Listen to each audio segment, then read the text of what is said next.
रूप पाहता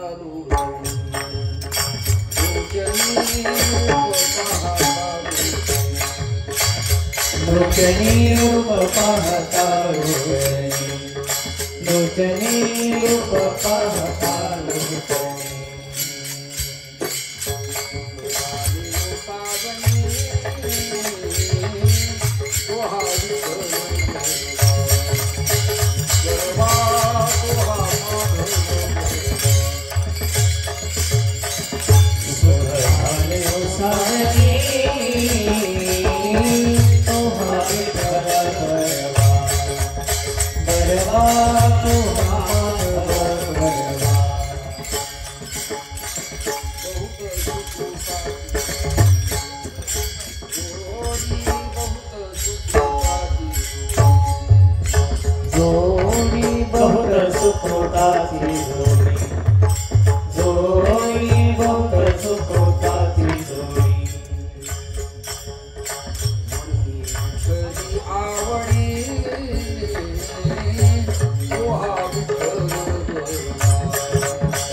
महिमा वर्णोकाय महिमा वर्णोकाय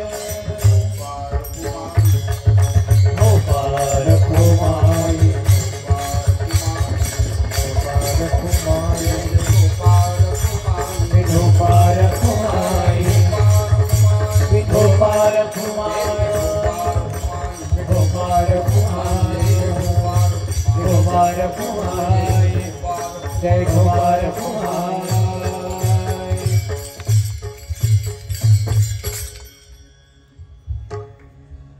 थोडे सर्व एक छोटासा फिरता पंखा आणा. पंखा पुढे द्या पंखा. इकडं पंखा असतो.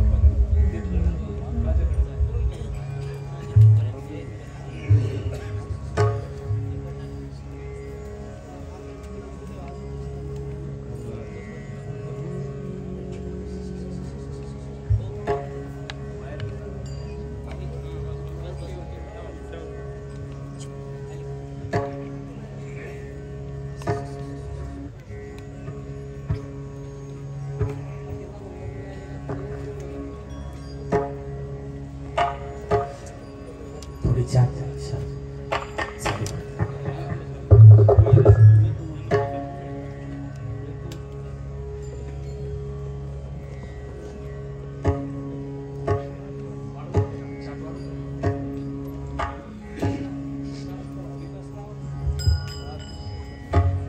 थोडं सर्वांना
रुद्र करावा अवतार रुद्र करावा अवतार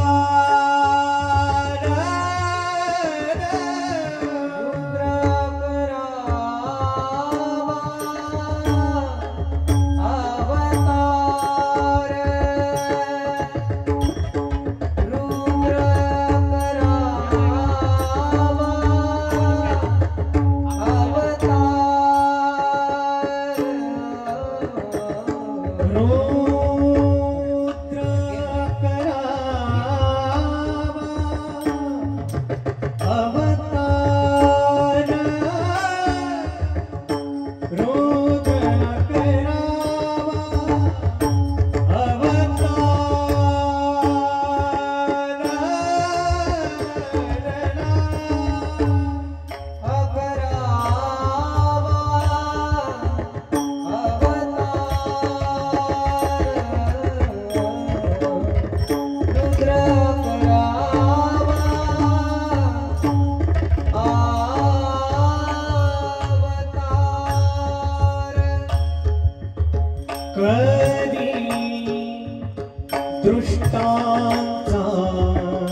उशिरा कळालं, अच्छा तू येस काय. मला माझ्या अचानक जुन्या आठवणी उचंबळून आणि ओघोत्या वाणीत ओझरला आल्या. अंजनीच्या तपासाठी महारुद्र आले पोटी. तपश्चर्या केल्या विना नाथांचं वचन सदाशिव, तुकोबऱ्यांचं वचन महारुद्र. महारुद्र सदाशिव इक्वलेंटच अर्थ आहे, वेगळा काही नाही. माझ्याकडे मी खूप दृष्टांत बऱ्याच वेळेला सांगितला. एक ड्रायव्हर होता, आता खूप चांगला आहे. जुन्या ड्रायव्हर बद्दल मी बोलतो आहे. तो कदाचित पडल्या पडल्या पायवर करून गाडीतून ऐकत असेल. प्रपंचात सुनेला ऐका ना या प्रपंचात ऐका ना प्लीज. प्रपंचात सुनेला शेतात गड्याला गाडीत ड्रायव्हरला नेत्यांनी कार्यकर्त्याला आणि बुवानी टाळकऱ्याला खूप प्रेमाने बोलायचं असतं. ते ज्यांना करता आलं नाही त्यांच्या सत्ता टिकत नाही.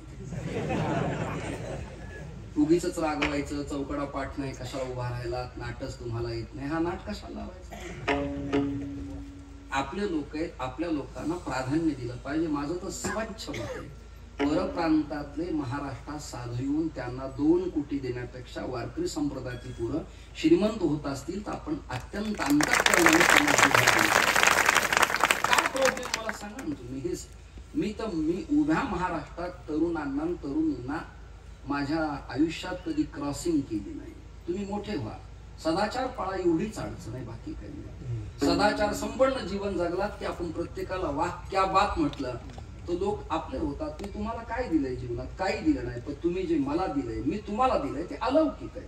अलौकिक आहे शब्दाचा अर्थ शुद्ध, स्वच्छ, निर्वैर प्रेम आहे. अंडरलाईन, निर्वैर प्रेम. त्याला सुलीव प्रेम म्हणतात की त्या प्रेमात प्रापंचिक भौतिक प्रातिभासिक प्रतिबंध संभवत नाही. असं स्वच्छ प्रेम आहे. खूप छान प्रमाण झालं, वाजवलंय, चांगलंय. ते ड्रायव्हर माझ्याकडे जुना होता. आम्ही घाटकोपरला गेलो, मी आणि महादेव महाराज राऊत, आमच्या कुंभार गुरुजीतले माझे ते 6 अध्याय. आम्ही गेलो दोघांनी. इंगळे महाराजांनी नागदे नावाच्या एका श्रीमंताच्याकडनं धाराशिव म्हणजे उस्मानाबादहून नवी ब्रँड प्रीमियर पद्मिनी फॅट गाडी काढली होती. त्या काळात तिची 2.5-3 लाख किंमत असायची. अवरेज उत्तम, हँडगेअर असायची. नंतर मुंबईत त्या टॅक्स्या झाल्या. अशी सेकंड गाडी घेण्यासाठी मी महादेव महाराज राऊत आम्ही मुंबईला गेलो. मला जुन्या गाड्या फार आवडतात. हसू नका, त्याचे पत्रे मजबूत असतात. तुम्ही वेगळे अर्थ लावता त्याला. अवरेज चांगला असतं, दणकट असते, धक्का लागला तर आपलं काही होत नाही, गेला तर समोरचा जातो. अशा जुन्या गाड्या पाहिजे. तर मला अँबिसिटर, DI कमांडर, पिजोड, बुलेट, जावा या ज्या गाड्या, या गाड्या मला आवडायच्या. अजूनही बुलेटची चक्कर मला मारताना मोह आवरत नाही. मारतोच, 1दा-2दा पडलो तरी तिच्यावर बसायचं. म्हणजे मी घरची सोडली पण बुलेट सुरू वाटत नाही.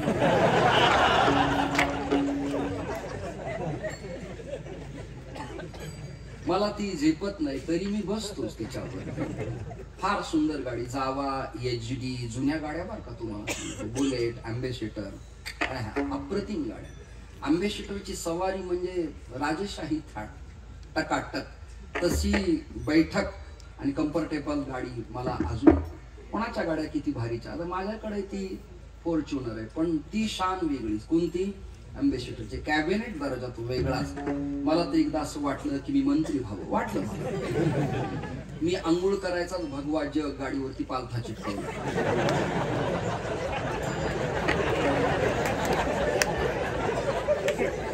पण दिवा लावायला काही नव्हतं, मी मेणबत्ती लावली.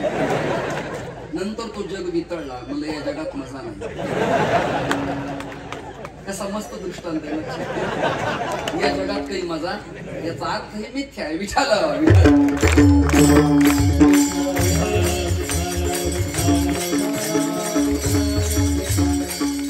प्रत्येकाला पद आल्यासारखं वाटतंय. मला कधी कधी आमदार झाल्यासारखं वाटतं. ते काही टिकण्यासारखं नसतं. पण एक वाक्य बोलू का? या जगाच्या पाठीवर विकास महाराज, समाधान महाराज, एकाच संप्रदायात पट टिकतं, त्याचं नाव वारकरी महाराज. मेल्यानंतरही महाराज आणि जीवन असतानाही महाराज, कधीच नाही माझी सदैव आजी. सातत्याने आत्ताही आम्ही महाराज आणि समाधीत गेल्यानंतरही महाराज असं लिहितात, वैकुंठवासी माझी महाराज नाही ताजी कायम सुरू होती. ते तुमचे पद येतील आणि जातील, त्याला किती कालावधी, 5 डबल आला तर 10, काही फार काही त्याचा कोणीच कायमचं विजयाचं ताम्रपट जीवनात बरोबर घेऊन आलेलं नाही. लक्षात घाला तुम्ही. काळ कसा कोणाचा कधी फिरेल याबद्दल न बोललेलं बरं. आणि साधून या प्रकरणापासून अलिप्त जीवन जगलं पाहिजे असं पर्सनल माझं स्वच्छ मत आहे.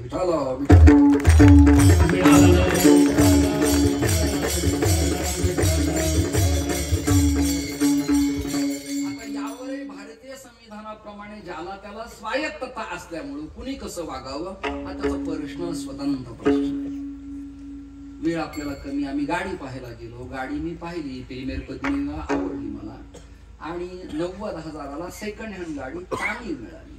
95,000ची त्या आमच्या राऊत महाराजांनी घेतली आणि 90,000ची मी 5,000त मला कमी पण चांगली मिळाली. गाडी आम्ही घेतली आणि ड्रायव्हर माझ्यावर अचानकच नाराज झाला. अचानक जाताना चर्चा झाली, गप्पा झाल्या, त्याला मी नाश्ता दिला, लोणावळ्याला चक्की खाऊ घातली, त्याला आवडणारा वडापावही दिला, पाणीपुरी पण दिली. आणि तो अचानकच गाडी हातात घेताना नाराज झाला. म्हणजे तुला काय प्रॉब्लेम झाला? मला महाराज तुमचं माझं यामुळे जमत नाही. का? गाडी कोणती घ्यायची? म्हणलं धवल शुभ्र.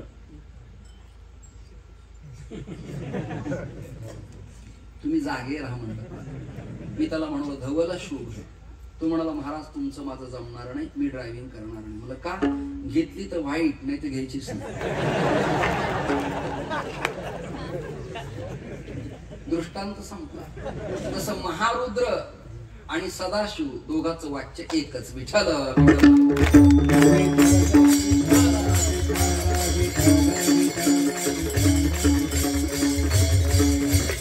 शंकराचे मिनिमम अवतार साधारण किती तुमच्या कानावर घालून ठेवतो. सतीनं अग्नीत प्रवेश केल्यानंतर शंकर नाराज झाले. कोणालाही आपली पत्नी अर्ध्यावर सोडून गेल्यावर नाराजी वाटतेच, कोणालाही वाटते, साहजिकच आहे. शंकर एक उदार झाले.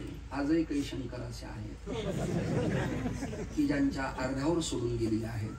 त्यांना ना संन्यास घेता येईना ना प्रपंचात राहता येईना. पण त्यांना माझी सूचना आहे, कुंभमेळ्यात मी संन्याशांची भरती करणार आहे.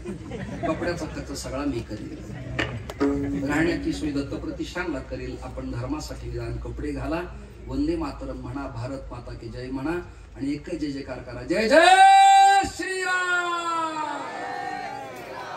एवढं केलं तरी पर डे 1000 रुपये रोज आखाड्यात पर डे भोजन पात्राचा 1000 रोज आहे, गुणिले 30 बरोबर 30,000 पर मंथचे पेमेंट पडतं. तुम्ही कशाला नाराज होता? तरुणांना माझी प्रार्थना आहे, वाढदिवसात वरातीत आणि निवडणुकीत नाचून वेळ वाया घालवण्यापेक्षा आई वडिलांसाठी, धर्मासाठी, गावासाठी, नोकरीसाठी, डेव्हलपमेंटसाठी, तारुण्यासाठी, प्रपंचासाठी काही करा ही तुम्हाला माझी विनंती. वेळ त्यांचं काम ते करत राहतील. ते वर भांडतात आणि चहा पाणी एकत्र घेतात, आकला तुम्हाला नाही. प्रॉब्लेम तुमचा सगळ्यांचा, प्रॉब्लेम माझा आहे. ते एकामेकाला म्हणतात ते माझे मित्र आहेत, ते माझे सहकारी आहेत. आम्ही बरोबर एकाच ब्रँचला बसून विचार विनिमय करत असतो. आपल्याला प्रॉब्लेम काय? खाली कल्पना करा. अडचणी सगळ्या आपल्याला हे लक्षात धरा. अजूनही निवडून आल्यावर कोण कोणाच्या बरोबर जाईल आणि कोण कोणातून बाहेर जाईल याचा अंदाज नाही. आता आकाशातून पडणाऱ्या पावसाचा आणि भारतातल्या राजकारणाचा भरोसा राहिलेला नाही. वाक्य नाही पडलं तुम्हाला? मग उद्या परवा टाळ्या वाजवा. निवांत गेल्यावर तिथे आठवेल तुम्हाला. मग इथे एकांत असतं, थोडासा जरा ध्यान लागतं थोडं टाकल्यानंतर. मला मंडपातली माणसं जागी लागतात, मुडदाड अजिबात आवडत नाही. निवळ प्रसाद आवडत आवडतच नाही.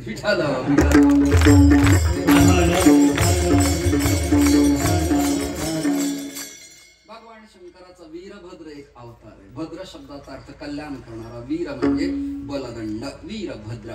त्यांनी दक्ष प्रजापतीच्या मुंडक्याला उडवलं होतं. एवढा क्रूर धीर बलदंड पण भद्र कल्याण करणारा अवतार आहे, त्याचं नाव वीरभद्र.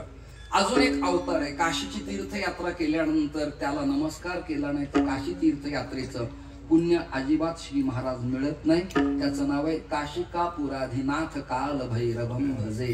भज्य भजत परस्मय गंधात्वादातू सेवा करणे अर्थान करणं त्याची संगती लागते. तो काल भैरव आहे. अजून एक अवतार आहे सगळ्यांच्या पाठातला आहे, मल्हारी मार्तंड.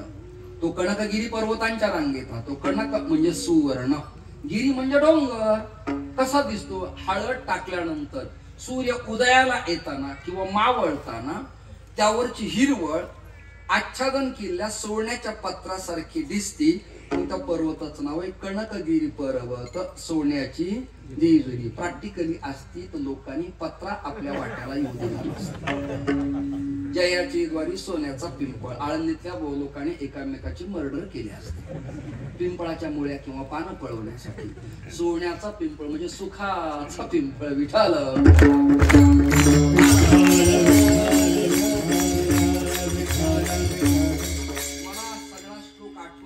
ध्यायेन मार्तंड रूपम अचलचल कोटि सूर्य प्रकाशम नित्यं बोधावरूढं परम विरलम श्रीकोटि कंदर्पदर्पम श्रीमन मल्लारी राजं विजय जयकरम म्हाळसा कांत सिद्धम.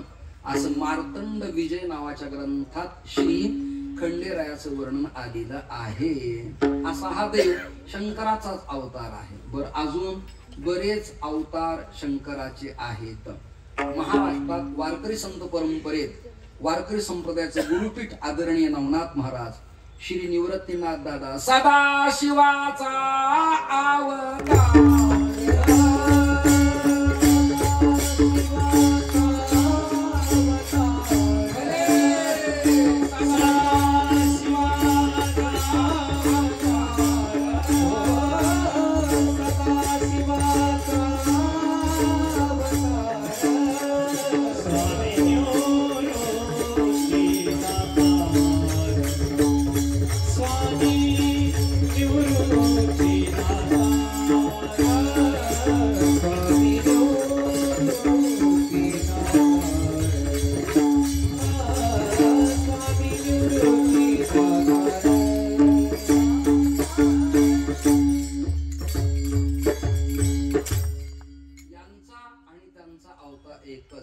सदाशिवाचा अवतार स्वामी निवृत्तीदाता भगवान साक्षात शिवतत्व म्हणजे श्रीमन निवृत्तीनाथ दादा आहेत. आणि शिवानच विष्णूला बोध केला, ज्ञानदेवा सारं सोजविले. हे सगळं परंपरेनं आपल्याकडे येतं.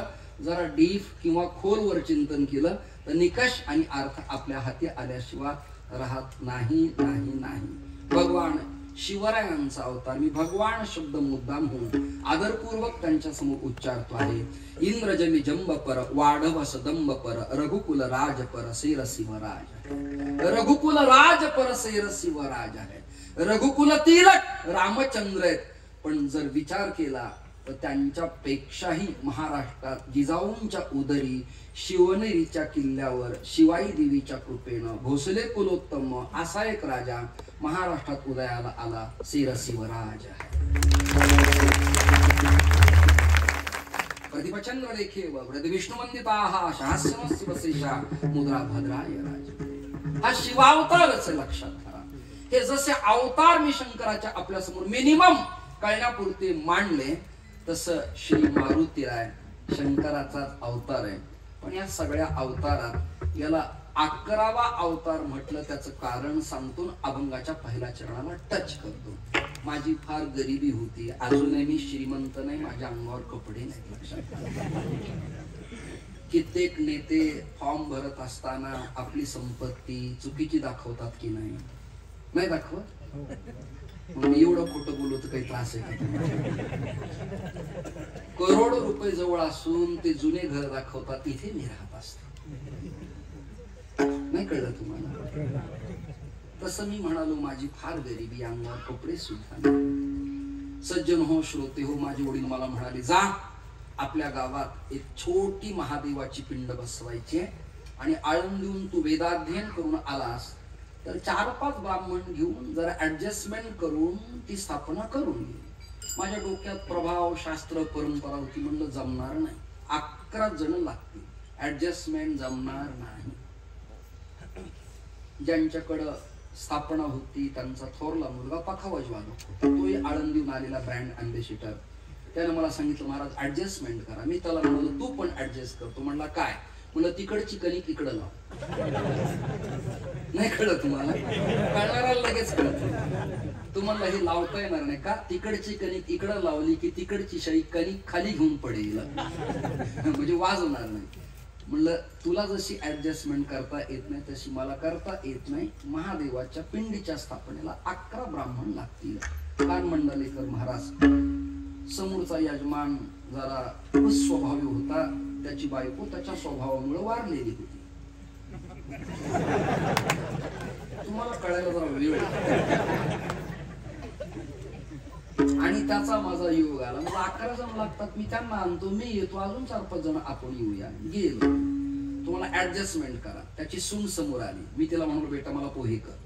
तुम्ही माझ्या हातचे चालतील? मला चालतील काय, थांबतील? कर लवकर फोडणी दे. ती म्हणजे काय करू? मला कढीपत्ता टाकू नको, कोथिंबीर टाकू नको, जिरे टाकू नको, मोहरी टाकू नको, मिरच्या टाकू नको, तिखट टाकू नको, हळद टाकू नको, आणि पोहे मला करून तात्काळ दे. ती म्हणजे फोडणी कशात देऊ? मला डिझेल, पेट्रोल किंवा ग्रीस मध्ये. ती म्हणली मला असे ऍडजस्टमेंट माझ्या बाप्पाला सुद्धा करता आली. म्हणजे तुझ्या सासऱ्याला सांग, मला सांग. ती डायरेक्ट म्हणली माझ्या सासऱ्याला अजिबात अक्कल नाही.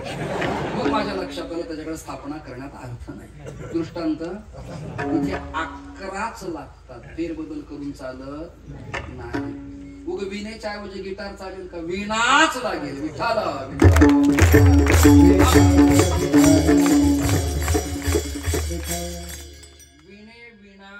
मी राहणार नाही, मला वीणाच लागेल.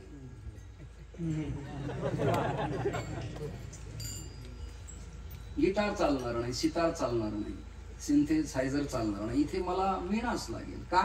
ते स्वर सात्विक आणि फलदायी, ऍडजस्टमेंट करता येत नाही. मी रोज माझी एक सवय झाली, मी नित्य कीर्तन नवीन नवीन लोकांच्या समोर द्यायला सुरुवात केली आहे. भगवान शंकराचे 11 अवतार आहेत. किती किती? एक एक मोजा. कपिल, रुद्र 11 किती आहेत यादी देतो. कपिल, पिंगल, भीम, विरूपाक्ष, विलोहित, शास्ता, आजपाद, आविर्बुद्ध, शंभू, चंड आणि भव.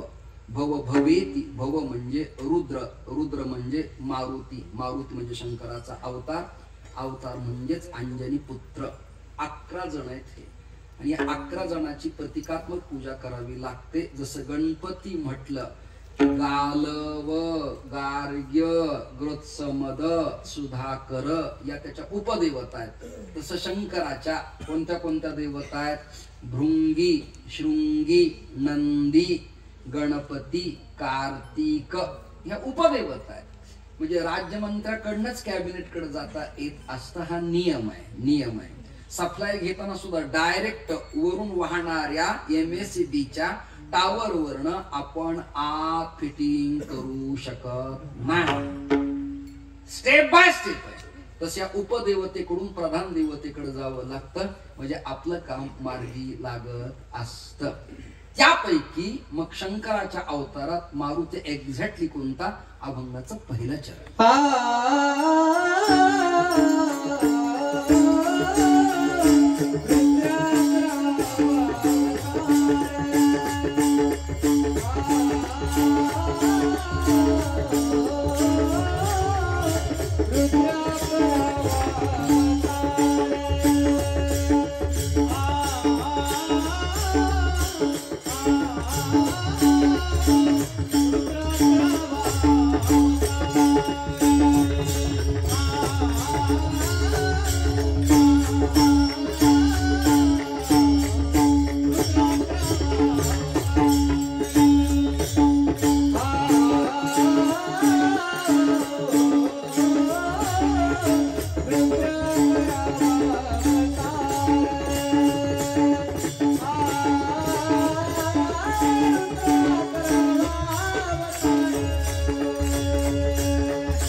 विकास महाराज बेलुकरांनी एक निवृत्तीनाथ दादांच्या वरती पर्ण विठ्ठलावरती का दादांच्या वरती बसवलंय, एक पर्ण दोन्ही बसवलंय. तर निवृत्तीनाथ दादा भगवान शंकराचा अवतार आहे. तर निवृत्तीनाथ दादांचं पखावजाच्या वरचं बसवलेलं पर्ण त्यांनी वाजवणं म्हणजेच ऍक्च्युली मारुती राय, कालभैरव, मार्तंड भैरव आणि भगवान श्री मारुतीरायाची सेवा केल्याचं फळ त्यांना इथे मिळून त्यांच्या जीवनात विकास झाल्याशिवाय राहणार नाही. ही माझा अमृत वचन आधी मुखा वाटे अमृत वचन. आणि मला खात्री त्यांच्या जीवनात नक्की उन्नती होऊ शकते 100%. तिथपर्यंत सीमित नाही, त्या पटीने अधिक होणार आहे. लक्षात चला, आपण हसत खेळत चिंतन करतोय. वरती सिंहगर्जने सारखा आकाश ओरडतोय की पंख्याचा आवाज येतोय हे मला कळत नाही, पण मधून अजून ब्लास्ट झाल्यासारखं काहीतरी होतंय. 15 मिनिट मला शिल्लक आहेत लक्षात, आणि तेवढ्या मिनिटात अभंगाचा भावपराग मांडून आपल्याला जय विठ्ठल करून तुमच्या सगळ्यांची मला रजा घ्यायची. तुम्ही कोणी कंटाळवाणी झालात काय, मला एकदा हात वर करून सांगा. सगळे जाऊ का, निघू का? निदान हात तरी वर करा एकदा, सगळे जण या. घ्या रे जरा, घ्या, स्कॅन करा. अरे एक खोकं माझ्याकडे त्यांच्याकडे करा ना. हे झाले समाधान. छान. आज ओझर खडक ओझर या पवित्र मातीमध्ये कीर्तनात मंत्रमुग्ध झालेला श्रोता असं टायटल करा. विठ्ठल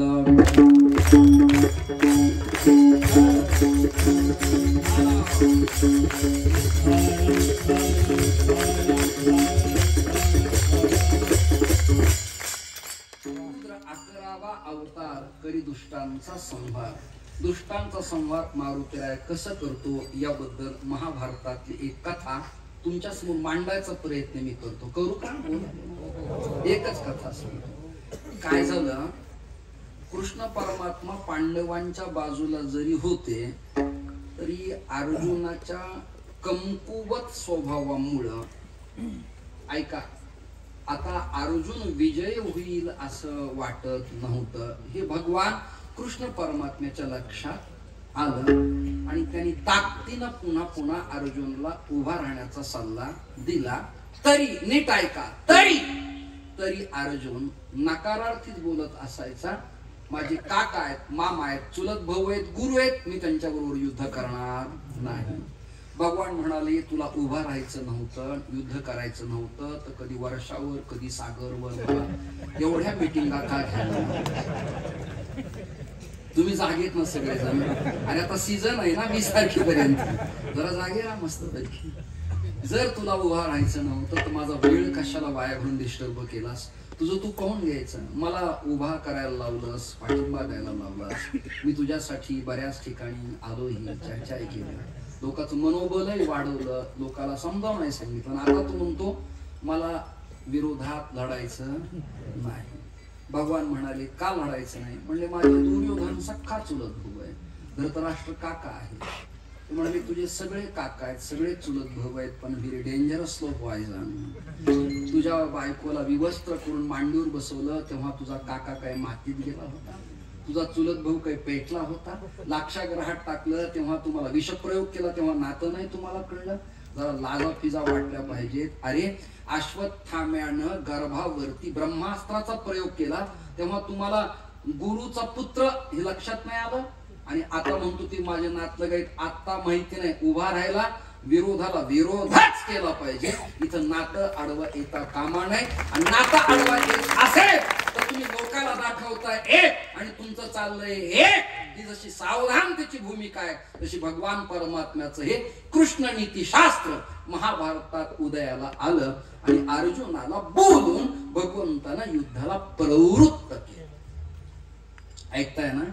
आणि मग अर्जुन म्हणाला देवा तू म्हणतोस तर नाही, तुझी इच्छा आहे का? बोल. तुझी इच्छा असेल तर मी तुझ्या बरोबर, इच्छा नसेल तुझं काम तू कर, माझं काम मला करू दे. मला जगन व्यापक असा माझ्या पाठीमाग व्याप आहे. केवळ तुझ्यात मला गुंतून राहायला क्षणभराची फुरसत अजिबात नाही. भगवान काही करा पण माझ्या समवेत तुम्ही राहा. मग मी रथात तुझ्या अश्वांना चलवेल, अश्व कळतायत, घोड्यांना चलवेल, रथ चलवेल. नाहीतरी परमात्माच या जगाचा रथ सगळा चलवतायत. त्यांनी लगाम सोडला तर आपला रथ कुठे कधी जाईल हे न सांगितलं. एका मिनिटात मेळ लागणार. दोर त्याच्या हातात आहे म्हणून घोडे आपले इकडे तिकडे पळत नाहीत. नाही तर आपले घोडे कधी सैराट होतील न सांगितलेलं, कधी झिंगाट घालतील न बोललेलं बरं लक्षात. भगवंत करेक्ट कार्यक्रम करतायत. आता रथात बसवलं अर्जुनाला, रथ चलवतायत कृष्ण परमात्मा, आणि अर्जुनाने देवाला सूचना केली, सेनयोर उभयोर मध्ये रथम स्थापयमे च्युत. दोन सैन्याच्या मध्यभागी देवा माझा रथ उभा करा. भगवान म्हणाले यस करेक्ट. बिनचूक घोडे आखडले आणि बरोबर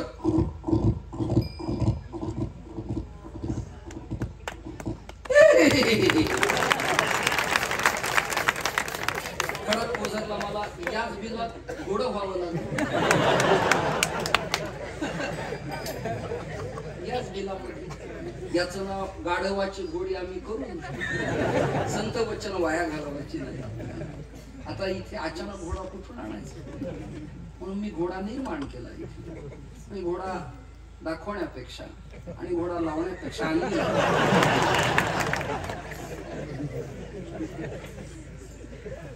कंटाळा वगैरे आलाय तुम्हाला, जाऊ का मी. बरोबर ब्रेक मारलं घोडे,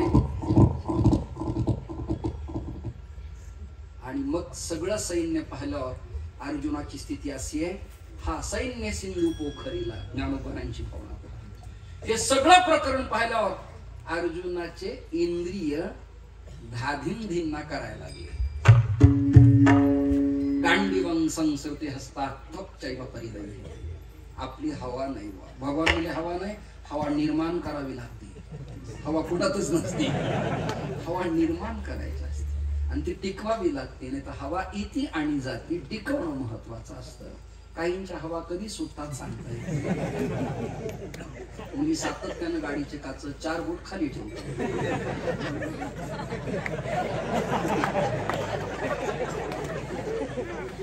इथे खुलं कीर्तन आहे त्यामुळे हवेचा प्रॉब्लेम आहे. बऱ्याच ठिकाणी मग ती हवा आल्यामुळं म्हणावं लागतं चला हवा येऊ, म्हणजे या हवेमुळे ती हवा दबल्या, नाही तर प्रदूषण निर्माण होतं. हवा टिकवावी लागते. ऐकताय ना तुम्ही. आता पांडवांच्या गटाला तरच प्रकरण आहे. आधी सनातन वैदिक परंपरेत, वेदानुमोदित परंपरेत, आर्य सनातन धर्मात नेमकी पूजा कुठल्या उपकरणाची होत होती, देवत्व कशात मांडण्यात येत होतं, त्याबद्दल काही प्रकरण सांगतो. तर सोनं कच्च पृथ्वीतून उत्पन्न होत असायचं. ऐकताय ना, कच्च सोनं, आणि त्याला पूट द्यायची आणि मग त्याला सोन्यात रूपांतरित करायचं. ही नाथपंथातल्या जतींना आणि सुवर्णकाराला देवानं दिलेली किमया आहे, बुद्धी आहे. म्हणजे नाथपंथात असं लिहिलंय की तांब्याच्या पत्र्याला सोनं करता येत. कृपया मला विचारू नका. विठाल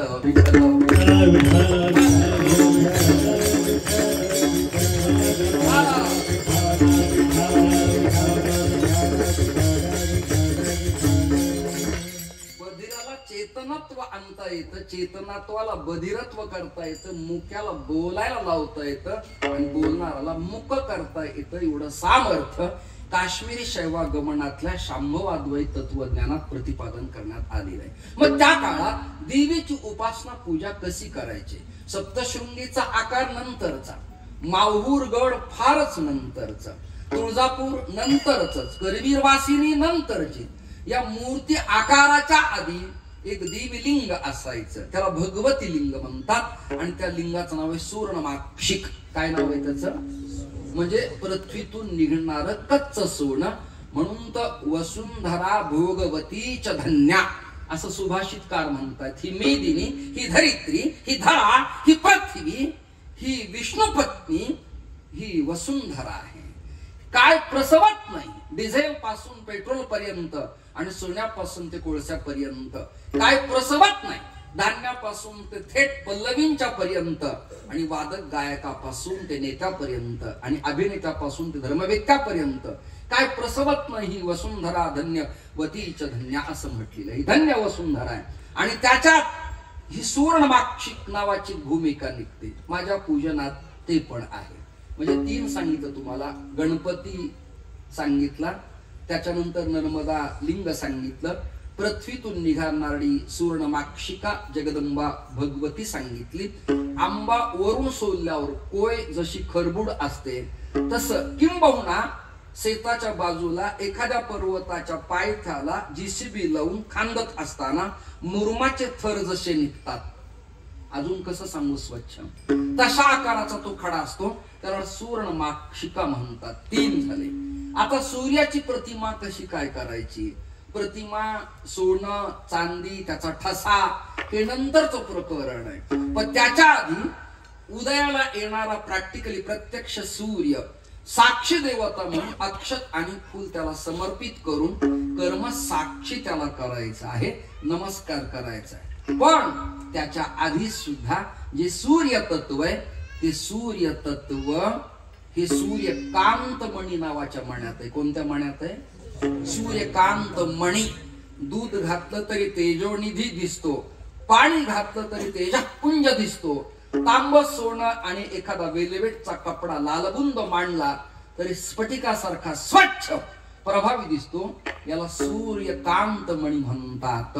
आता विष्णूच्या जागी ना रंगनाथ, ना विठोबा, ना कृष्ण, ना प्रभू रामचंद्र. मग काय? तर त्याला काळी गंडकी हिमालयातून येणारी मुक्तीनाथ नेपाळला पोहोचणारी जी नदी आहे त्या कुंडात शालिग्राम शिला मिळतात. आणि त्या 24 शालिग्राम शिला जर आपल्या पूजनात कदाचित असतील, आपल्या पूजनात, तर 12 योजने यमयातना त्या परिसरात होत नाही असं शास्त्रकाराचं मत आहे.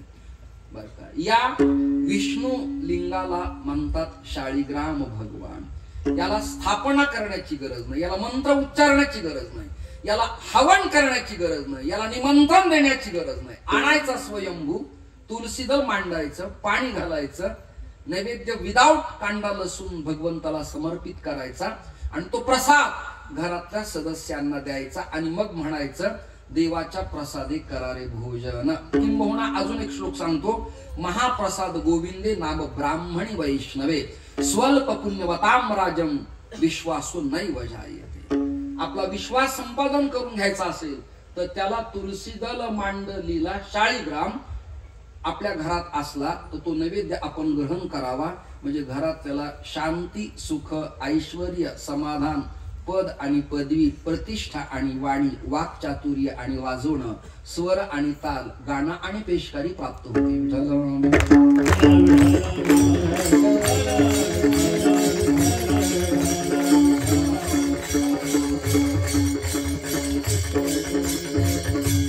या पूर्वीच्या आपल्या पूजा पद्धती आहेत. मी याला पुरावा ग्रंथ सांगतो. पूजा प्रकाश, कर्मकांड प्रदीप आणि वेदोक्त तंत्र पूजन पद्धतीतनं तुमच्या समोर हे विषय मी मांडले. आता मला मारुती या देवतेकडे यायचं. तुम्हा सगळ्याला गरमतंय, पण मला इथे गरमतंय, मलाही गरमतंय, मलाही घाम येतोय. पण घाम अंगातून निघणं खूप चांगलं असतं. शेवटी लोक म्हणतात महाराज लोक फार श्रीमंत झाले, आम्हाला कॅमेरा समोर म्हणावं लागतं हा घामाचा पैसा सुद्धा. तर शेतकऱ्यांचा कष्ट करून निघणारा घाम वेगळा आणि ऐतखव आम्हा लोकांचा घाम शुगर मुळे निघतो, हे जाणीव असलं पाहिजे. कोणत्याही राजसत्तेला महाराष्ट्रात 3 गट कळले पाहिजेत. मी तुमच्या या 3 वाक्याकरता टाळ्या घेणार आहे. फक्त तुम्ही जिवंत राहा, मंडपात राहा, मनाने राहा, शरीराने राहू नका. 3 विधान करतोय सध्या महाराष्ट्र सत्तेला, वरच्या सत्तेला किंवा अजून कोणाची येणारी असेल त्या सत्तेला 3 प्रकरण कळले पाहिजेत. कोणते कोणते सांगतो. वारकरी, शेतकरी आणि नोकरी, या 3 गोष्टी ज्यांना कळल्या त्यांचा विजय त्यांच्या हातातच आहे असं गृहीत धरून पुढे चालायचं. यात 3 मात्र शंका नाही. हे 3 प्रकरण कळले पाहिजेत. कृषीवालांचा घाम निघतो तो त्याच्या कष्टानं निघतो आहे. वादकांना घाम निघतो, त्याला बल खर्च करावं लागतं. गायक एखादा आकार गातात तेव्हा त्यांच्या नाभीला कळ लागते, तोही घामाचाच पैसा आहे. माझा आहे तो शुगर बीपीचा आहे. मला इथे बसून काही कष्ट नाहीये. आणि तुम्ही सगळ्यांनी मला एवढी कॅबिनेट खुर्ची दिल्यावर पुन्हा मी उभा कशाला होईल? आता प्रत्येक मतदारसंघात पडणारे सुद्धा उभा राहतात, त्यापेक्षा अजून काय असलं पाहिजे.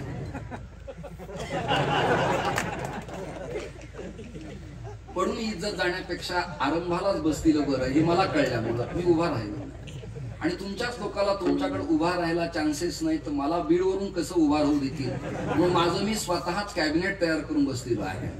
माझे जे विनोद आहेत ते नर्म विनोद आहेत. कळायला माणसं त्याला कानाणी जागी लागतात. जसं क्रिकेट खेळताना बॉल बॅट वरून आला की कॅच घेण्यासाठी विकेट किपर लागतो की नाही, पळत धावपळ करून जीवाचं रान करून कॅच घेणारा, तसं माता आणि भगिनी पुरुष लोक जे वाक्यरूपी तत्वज्ञानाचा बॉल माझ्या मुखातून आला की कान नावाच्या पात्राने कॅच करावा लागतो. याला रस खायला जिव्हा ओठ हात लागतात, पण भारतीय तत्वज्ञानाचा रस चाखायला कान नावाचं पात्र लागतं. ज्यांचे कान अपात्र आहेत त्यांना पात्र कसं वाढू मी?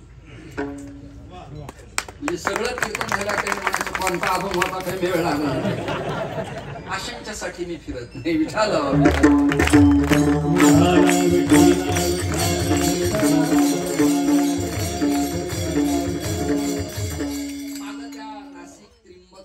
कुठेतरी एका साधूची आणि स्थानिक ब्राह्मण आणि संतांची भांडणं झाले. एबीपी माझाला ती क्लिप अजूनही व्हायरल होती आहे की मारुतरायाचा जन्म नेमका कोणत्या राज्यात मानावा, कुठे मानावा, तो जन्म नेमका म्हणजे किष्किंधेला मानावा की महाराष्ट्रात मानावा, याची त्याची प्रतिभा असती. पण मला जे संत वचन स्फुरलेत त्याचं स्वच्छ उत्तर असे, संत प्रमाणात उत्तर आहे. ऋषमुख पर्वती अंजनी तपा करी, ऋषमुख पर्वती अंजनी तपा करी,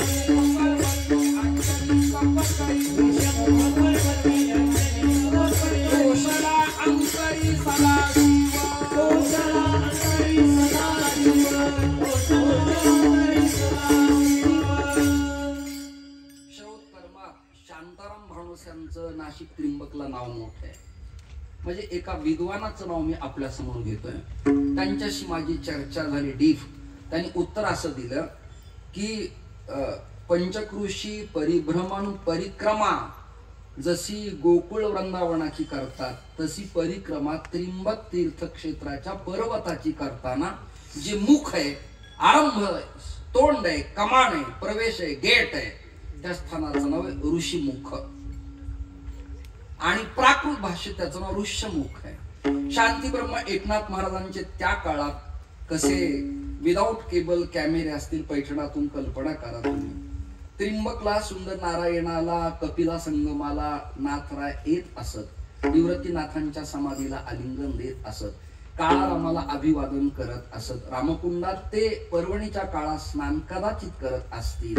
किंबहुना नाथरायांनी उरलेलं वाङ्मय पैठणात कपिला संगमाच्या जवळ बटुक हनुमानाच्या समोर लिहिल्याचे पुरावे आजही आपल्याला स्टडी करताना अभ्यासायला मिळतात. इथपर्यंत आपलं सरळ स्वच्छ चिंतन चाललेलं आहे. बरोबर निवृत्तीनाथ दादांच्याकडे जाताना पैठणातून नाथ महाराज येत असताना असं लिहिलं, ऋषमुख पर्वती अंजली तपकरी तोषला अंतरी सदाशिव. सदाशिव शंकर उमेचा पती महादेव तोषला अर्थ प्रसन्न झाला. कुणाला कुणाला? अंजलीला. अंजली केशरीची धर्मपत्नी आणि केशरी योद्धा कपिकुळातला मोठा, त्या काळातला तो राजा वानर कुळातला. केशरीची अर्धांगिनी ही अंजनी आहे. अंजनी तपश्चर्या करते नाशिक जिल्ह्यात, नॉट किष्किंधा, नाशिक जिल्ह्यात तपश्चर्या करते, साधना करते. आणि अशा प्रसंगाला महाराष्ट्रातल्या संतांचे भारतीय तत्वज्ञानाचे कॅमेरे विदाऊट केबल तिथे पोहोचले. त्यांनी स्कॅन केलं आणि आपापल्या गाथेत अभंग वृत्तात अक्षर रेखाटली. आज अभ्यासायला ती जागा तुम्हाला आम्हाला मिळते. अंजनीच्या तपासाठी, अंजनीच्या तपासाठी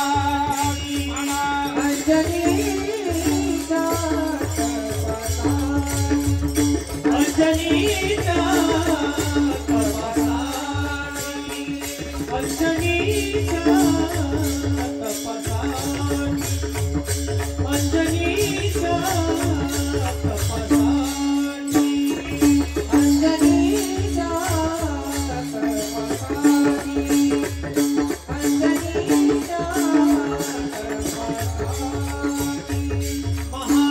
तपसानी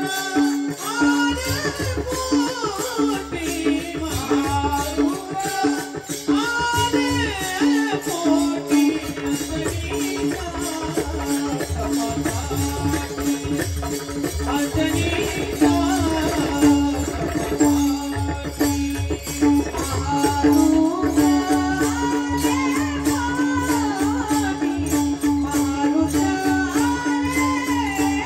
पोटी अंजनीच्या तपसानी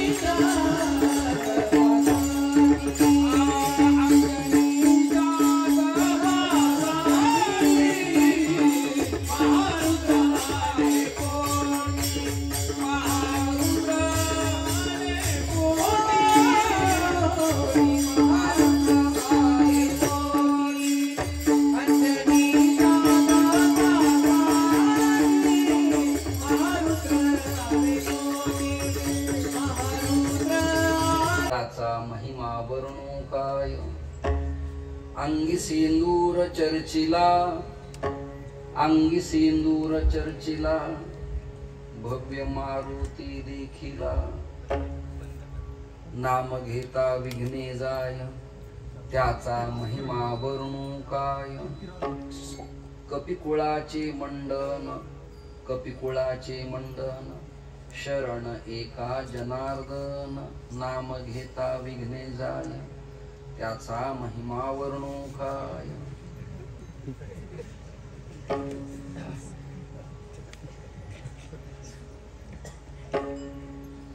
महायोग पीठे तटे भीमरथ्याम वरम पुंडरीकाय याचा अर्थ तानपुरा नको वरम पुंडरीकाय दातु मुनींद्रैहि समागत्य तिष्ठन्तमानंद कंदम परब्रह्मलिंगम भजे पांडुरंगम सकल संतांच्या चरणावरती माझा माथा अत्यंत विनम्रतेनं नतमस्तक करून खडक ओझर या पवित्र मातीमध्ये भगवान श्री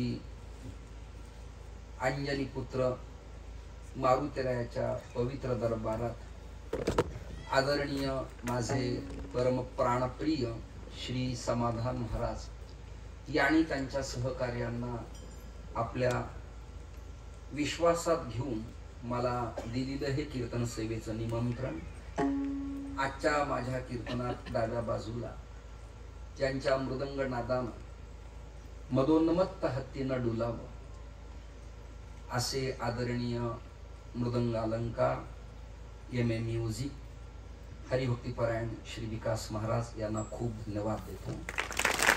त्याचबरोबर माझ्या उजव्या बाजूला ही प्रकाशानंदांची जोडी अतिशय सुरेख आहे।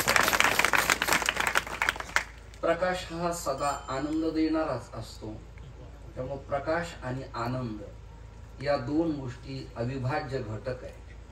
त्याचबरोबर पंचकृषीतून आलेले सर्व माझे हरिभक्त, संप्रदायावरती संप्रदायाच्या विचारावरती प्रेम करणारा भाविकांचा वर्ग, मातृवर्ग, पितृवर्ग, कन्या आणि चिरंजीव या सगळ्यांना खूप धन्यवाद देत या काळू बाळू साऊंड सिस्टीमला मी मनपूर्वक एकदा धन्यवाद देतो की माफक दरातला आवाज पखावजाला, गायकाला आणि मला आपण उपलब्ध करून दिल्याबद्दल मी मनपूर्वक तुम्हा सगळ्यांना खूप धन्यवाद देतो। आल्या आल्या मी हरिपाठाच्याच वेळेला गावामध्ये पोहोचल्यानंतर समाधान महाराज कोणाच्या तरी एकाच्या शेतातल्या बंगल्यावरती मला घेऊन गेले। त्याही कुटुंबातल्या सर्व सदस्यांनी मला खूप प्रेम आतापर्यंत दिलं आणि हरिपाठातच आल्यानंतर मी मारुतीरायांच्या समवेत असलेल्या स्थापित सगळ्या देवतांचं दर्शन घेतलं। रुक्मिणी पांडुरंग परमात्मा आहेत, रामचंद्र आहेत, माऊली आहेत, तुकोबाराय आहेत, दत्तात्रयांची मूर्ती आहे, शिवपिंडी आणि नंदकेश्वर आहेत, या सगळ्यांचं दर्शन घेतल्यावर मला महेंद्र मामा असं म्हणाले की गावकऱ्यांच्याच निमंत्रणाचा मान राखून माझ्याच मंत्रघोषात या पवित्र देवालयात देवांची प्राणप्रतिष्ठा झाली होती. मग आल्या आल्याच मी मूर्ती रहस्यशास्त्राप्रमाणे मारुतीरायाच्या मूर्तीला ऑब्झर्व केलं, स्कॅनिंग केलं, पाहिलं. आणि पुन्हा कीर्तनाला आरंभ झाला तेवढ्यात मारुतीरायाचं रूपड धारण करून हे आदरणीय काका या ठिकाणी आले आणि त्यांच्या स्वरूपाला पाहून मला श्री मारुतीरायांच्याच बाबतीत चिंतन करावंसं वाटलं. कारण आता रामाला आधार देणारा महाराष्ट्रात सध्या तरी या भागात मारुती विना पर्याय नाही. मारुतीच काही तारू शकतो, मारुतीच काही छलांग लावू शकतो, मारुतीच काही उड्डाण करू शकतो, मारुतीच काही भगवंत परिवर्तन करू शकतात आणि मारुतीच आता रामाच्या बंधूला लक्ष्मणाला शक्तीनं लागता चेतनत्व प्राप्त करून देऊ शकतात. मारुतीरायाच्या दृष्टीनं काही साक्षेपी विचार आपल्या समोर मांडावेत म्हणून मला या ठिकाणी तुम्ही आणून कीर्तन मंडपात बसवलंय. दिलेल्या खुर्चीचा अपमान न व्हावा म्हणून विधान मांडत असताना लक्ष केंद्रित करून तिन्ही कॅमेऱ्यांच्या समोर मला वैचारिक मंथन करूनच अभंगाचं भाव प्राकट्य मांडावं लागणार आहे. विकासजी जोपर्यंत येत नव्हते तोपर्यंत माझ्या मनात मन काही लागत नव्हतं. मी प्रकाश महाराजांना म्हणालो होते केव्हा येणार आहे. त्यांनी सांगितलं काही श्याम महाराजांचा कुठे उपक्रम आहे, भूषण महाराजांचा, त्यातनं कदाचित 2 ते 3-4 मिनिट बिफोर कदाचित ते येतील. त्याप्रमाणे ते आले. आता सदानंदजी आणि प्रकाशजी अभंगाला योग्य तऱ्हेची चाल बांधून जेव्हा गात होते तेव्हा तुमच्या त्या नोटेशनला, सरगमला, आकाराला आणि अनुकाराला अपेक्षित श्री विकासजींच्या हातातून लवेला, चाटीला आणि पखावाजाच्या पाळणाला जी बोल प्रकट होती ना, त्यात माझं मन, माझा कंठ आणि माझं हृदय गदगद झालं होतं. जे आपल्या महाराष्ट्रातलं एखादं पोरग पंडित भवानी शंकरांच्या सारखं, घोरपडकर गुरुजींच्या सारखं, पंडित सुभाष बुवा देशमुखांच्या सारखं, किंबहुना तळवळकर गुरुजींच्या रचनेसारखं किंवा गुरुवर्य वैद्यवांच्या सारखं पखावज वादनात वारकरी संप्रदायाचं नाव गिरीशिखरावरती घेऊन जात असेल तर संप्रदायाचा तो आपल्या दृष्टीने गुन्हा गौरव. त्याने जे रेला, पर्ण आणि आता मृदंग वादन केलं, मला वाजवता येत नाही पण वाजवणारे काय वाजवतात या बाबतीत 100% कळतं. काही नेत्यांना आपली माणसं निवडून आणता येत नाही परंतु इतरांना मदत करता येते, किंवा काही नेत्यांना आपल्याच पक्षात तिकीट देऊन आपल्याच हाताने आपली माणसं पाडता येतात. असे 2-3 प्रकरण आहेत. आता सध्या आचारसंहितेचा काळ आहे आणि त्यातही तुमच्याकडे तापलेलं वातावरण असल्यामुळं मी अधिक काही बोलणार नाही, पण माझ्या भगव्या कपड्यावर अंदाज लावा मला काय अपेक्षित असेल. विठ्ठल बाकी सगळे विषय बाजूला काढून बापू माझ्या निवडलेल्या अभंगाकडे मी ओळतो. काका, आपणही माझे जुने ओल्ड रिलेटिव्ह आहात, तुम्हाला मी धन्यवाद देतो. याही वयात तुमचे लालबुंद ओठ किती प्रेम दाखवताय, प्रसन्न तुम्ही दिसताय. अशा वेळेला कॅमेरामनचं काम आहे किती भावमुद्रा टिपली पाहिजे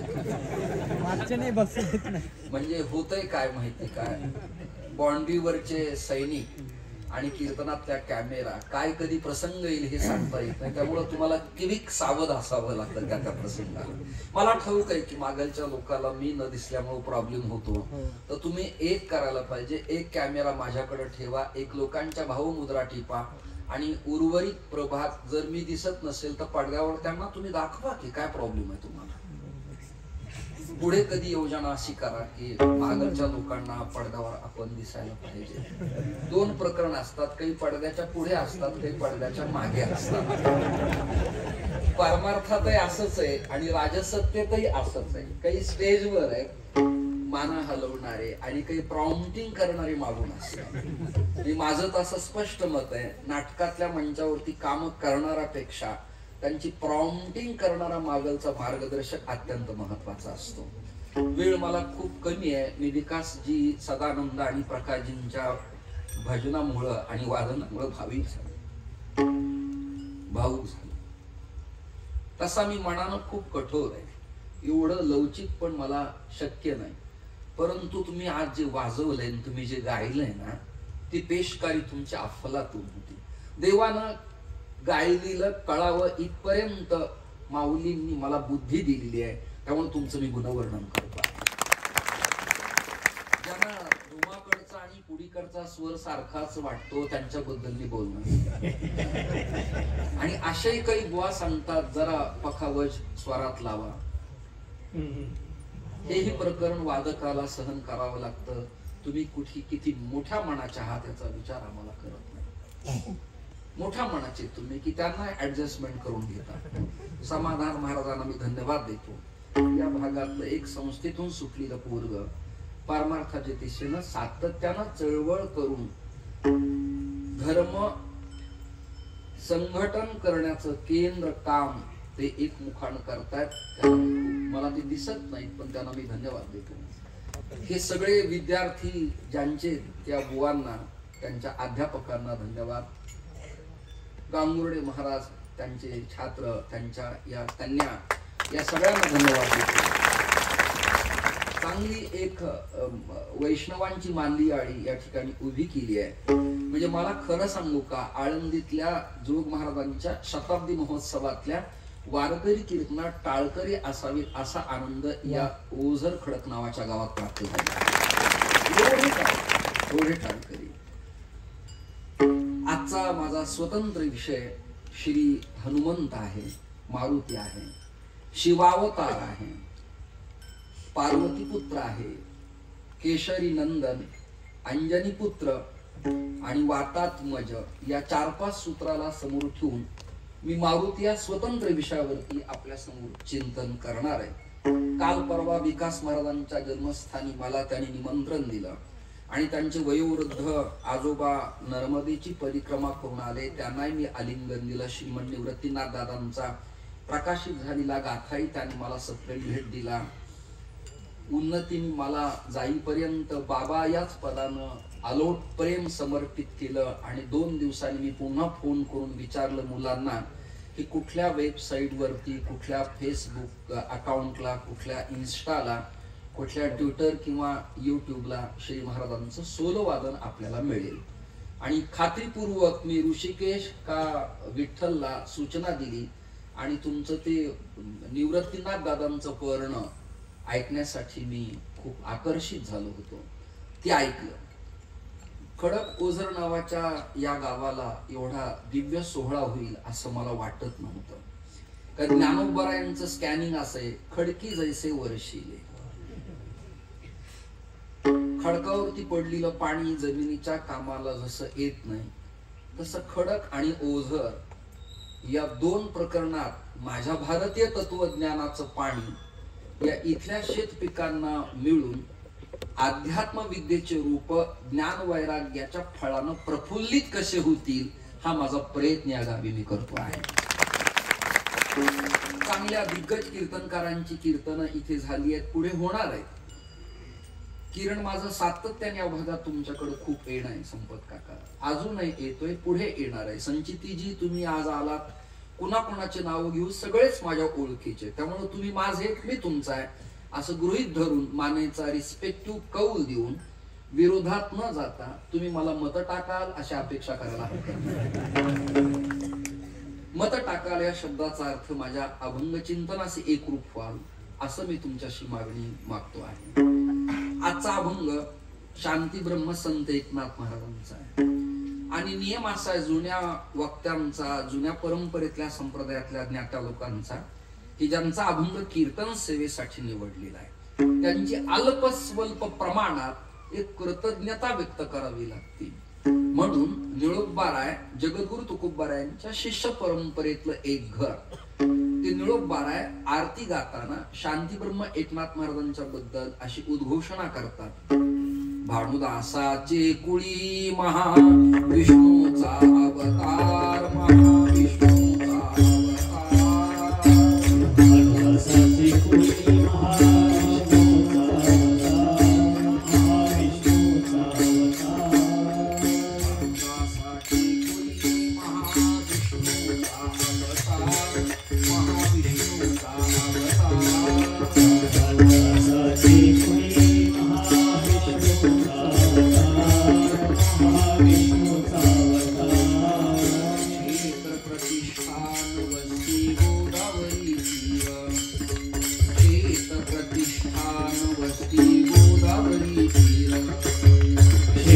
प्रतिष्ठान वसती गोदावरी तीर क्षेत्र प्रतिष्ठान वसती गोदावरी तीर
शिष्य निळोदबाऱ्यांचे वचन आहे. आता तुकोबाऱ्यांचं काय वचन आहे नाथांच्या बद्दल हा एक पुरावा आपल्या समोर मांडून निवडलेल्या अभंगाकडे आपण येऊया. शरण शरण एक नाथा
एक तर देवाला आणि संतांना.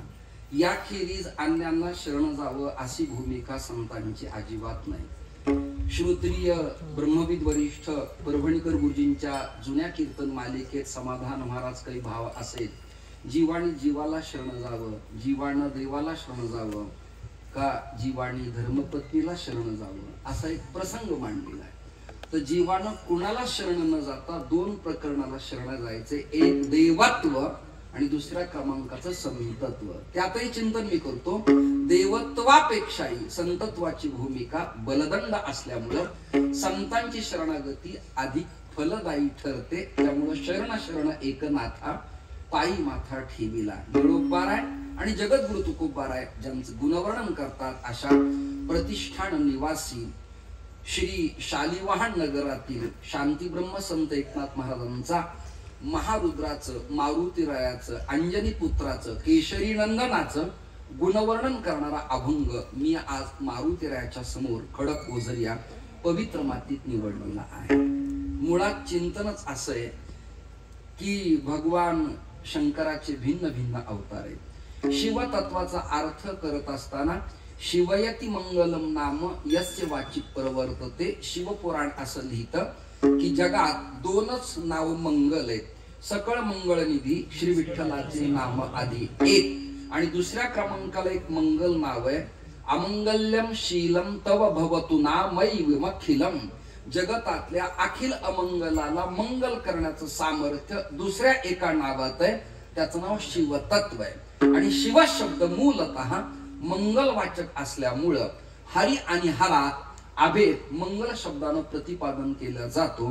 असा आपल्या संप्रदायाचं इष्ट हरी आणि हर आहे. भगवान श्री हरी पांडुरंग हरी आहेत, पण त्यांच्या शिरावरती विराजमान जे लिंग आहे ते शिवतत्व आहे. आणि शिवतत्व जगताच्या कल्याणासाठी या मृत्यू लोकात प्राकट्य होऊन समयात उदयाला आलेला आहे. जेव्हा उल्कापात झाला तेव्हा करोडो शिवलिंग आकार धारण करून या मृत्यू लोकात 152 शिवपीठ निर्माण झाली. त्यातली 52 संप्रत यादी लिंग पुराणात, शिवपुराणात आणि स्कंद पुराणात देता येते. त्यातही 12 ज्योतिर्लिंग बहुधा सगळ्यांच्या पाठातली आहे. पण या ज्योतिर्लिंगाला सोडून अन्य शिवलिंग नाहीत असा भाव जर कोणी एखादा वेडा विद्वान मांडत असेल तर त्याच्या विधानाला फार लक्ष देऊ नये असं माझं स्वच्छ या नारदाच्या गादीवरनं मत आहे. अन्य सुद्धा काही लिंग आहेत की ज्या लिंगाचा चिंतनीय भूमिकेचा भाव समाजापर्यंत मांडता येत नाही, परंतु ते लिंग नाहीत असा त्याचा अर्थ नाही. विकास महाराजांच्याकडं जो विषय मांडला त्यातला एकच चॅप्टर, एकच पॅरेग्राफ इथे मी घेतो. पूर्व काळात मूर्तींच्या पूजा नसायच्या. जीवाश्म नावाच्या एका पाषाणाची पूजा होत असायची. त्यात एक कीटक असायचा, एक आळी असायची, एक जंतू असायचा आणि त्याच्या पाषाणातल्या प्रवेशामुळं त्या दगडांना आकार भिन्न भिन्न प्रकाराचे मिळत असायचे. एक प्रकरण. दुसरं प्रकरण, त्या डायनासोरच्या कालावधीमध्ये असे काही आश्म तयार झाले. आश्म म्हणजे खडे, दगड, पाषाण, की त्याला भिन्न भिन्न प्रकाराचे आकार उत्पन्न झाले. पण पूर्वी प्रॅक्टिकली देवांच्या मूर्ती नसायच्या. आता पंढरपूरला मिळतात, जयपूरला मिळतात, किंबहुना अन्य ठिकाणी त्याचे कारखाने मार्बलचे झाले, मखराणा दगडाचे झाले, शाळीग्राम शिलेचे झाले. पूर्वी मूर्ती नव्हत्या, तर मग निर्गुण निराकारात एखाद्या लिंगाला मूर्ती मानावं अशी आपली वैदिक परंपरा होती. त्यामुळं त्या काळात नर्मदेच्या पाण्यात लालबुंद असलेला दगडाचा खडा, त्या निर्गुण निराकार दगडाला गणपती मानून शमी आणि दुर्वा आणि लाल कुंकू त्याच्या अंगावरती वाहण्याची प्रथा आणि परंपरा होती. याला म्हणायचं नर्मदा गणेश लिंग. ते तांबूस आकाराचं असतं, जरा भगवट असतं, कुंकासारखं फिकं फिकं दिसतं ते, किंबहुना कावेसारखा गेरवा रंग त्याचा कदाचित असू शकतो. माझ्या नित्य उपासनेत हे सगळे देव आत्ता विद्यमान आहेत पाटोद्याच्या दत्त मठात, आत्ता माझ्या समवेत आहेत. हे झालं गणेशाबद्दलचं चिंतन. दुसरं प्रकरण आहे, आता शिवलिंगाच्या बाबतीत काय करायचं. शिवलिंगाची जलधारी म्हणजे उमा म्हणजे स्त्री शक्ती, मातृत्व, आणि वरचं लिंग हे बहुधा शिवपूजनात वेगळं असावं असं लिंग पुराणाचं वचन आहे. म्हणजे दोन्ही एकत्र जॉईन नसावं. ते वरचं लिंग आणि खालचा जो आकार आहे योनी आकार तो एक रूप नसावा, तो भिन्न भिन्न असावा. त्यातही नर्मदेच्या लिंगाला विशेष महत्व आहे. त्यातही वाळुकेचं लिंग केलं तर अधिक प्रभावी आहे. त्यातही शेणाच्या मातीला एकत्र काढून मृत्तिकेचं पार्थिव लिंग केलं ते अधिक फलदायी ठरतं. आणि साजूक तुपात बेलाचं फळ त्यात कालवून शिव शिव मंत्रानं यज्ञ स्वाहाकार करून त्यातली रक्षा भस्मधारण आपल्या कपाळाला केलं तर अत्यंत प्रभावी ते ठरतं असं लिंग पुराणात भस्म प्रकरण बिल्व फळाचं मांडलेलं आहे आणि पार्थिव मातीच्या शिवलिंगाचं महत्व प्रतिपादन केलेलं आहे. माझा मुद्दा प्रकाशजी आदरणीय विकास महाराज, समाधान महाराज इथपर्यंत आला की खालचं जे फाउंडेशन आहे ते स्वतंत्र असावं आणि त्यावर स्थापित केलेलं लिंग स्वतंत्र असावं. आज एक भोलेश्वर नावाचं देवस्थान आहे, तुम्ही जाऊन पहा, किंवा त्र्यंबक तीर्थ क्षेत्रात तुम्ही जाऊन पहा. त्र्यंबक म्हणजे ब्रह्मा, विष्णू आणि महेश आपल्या पत्नीसह वर्तमान तिथे वास्तव्य करतात. अंबक म्हणजे स्त्री, आपल्या पत्नींना बरोबर घेऊन तिन्ही देवता त्रिकंटक नगरात त्र्यंबकेश्वरला कुशावर्तेच्या चरण सान्निध्यात दादांच्या जवळ ब्रह्मगिरीच्या कौलगिरीच्या पर्वताच्या रांगेत आजही वस्ती करतात. शिवपूजनात किरणजी लिंग आणि खालची उमा वेगळे असेल तर माता भगिनींना किंवा पुरुषांना शिवाराधना करत असताना ते जास्त फलदायी ठरतं. चला, मला तुम्हाला वेगळं सांगून काही महाराष्ट्रात प्रदीप मिश्रा व्हायचं नाहीये, परंतु जे मुद्दे आहेत ते तुमच्या समोर स्वच्छ आणि स्पष्ट सांगतो. मी काही ताडगे, काही यंत्र की त्याच्या अमुक वृक्षाखाली बसून पंचाक्षरी मंत्र म्हटल्यावर अमुक अमुक व्यक्तीला पुत्र होईल असं मी अजिबात बोलणार नाही. कारण की वारकरी संप्रदाय पुरोगामित्व प्रतिपादन करणार आहे, अजेंडा परिपत्रक घेऊन जाणार आहे, स्टडी करणार आहे, साक्षेपी विचार मांडणार आहे, वेदाधिष्ठित संप्रदाय आहे. आणि संप्रदायाच्या महापुरुषांनी बंड पुकारून अंधत्वाला बाजूला सारून डोळसपण समाजापर्यंत मांडल्यामुळं बाकीच्या फापट पसाऱ्यात कृपया या पवित्र मातीत मी वेळ वाया दौडू इच्छित नाही. 3 कॅमेरे माझ्या समोर आहेत. श्रोते हो, लिंग नर्मदेचं अत्यंत प्रभावी आहे आणि ते आपल्या पूजनात असावं. त्याचाही रंग तांबूस अशा प्रकाराचा असतो. कधी कधी ते जांभळासारखं दिसतं, तशा पण आकाराचे. त्याला भिन्न भिन्न प्रकारचे उपजतच नैसर्गिक पट्टे, त्याला कृत्रिमतेनं डिझाईन काढलेली नाही कुणी एखाद्या कारागिरानं, उपजतच आहे ते. नवनाथ बुवा आलेत काय?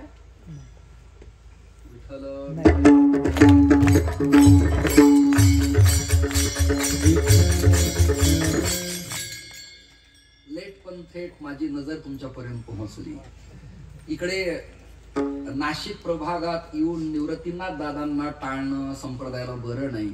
त्यामुळे सदाशिवाचा अवतार स्वामी निवृत्ती दातार, दातार म्हणजे देणारा, आणि त्याचं जे उपास्य आहे शिवतत्व, त्याचं चिंतन मी करतोय. एक एक विषय झाला, गणपती झाला, शिवलिंग झालं. आता देवी बद्दल तुम्ही काय पूजा करणार? मूर्ती नाही,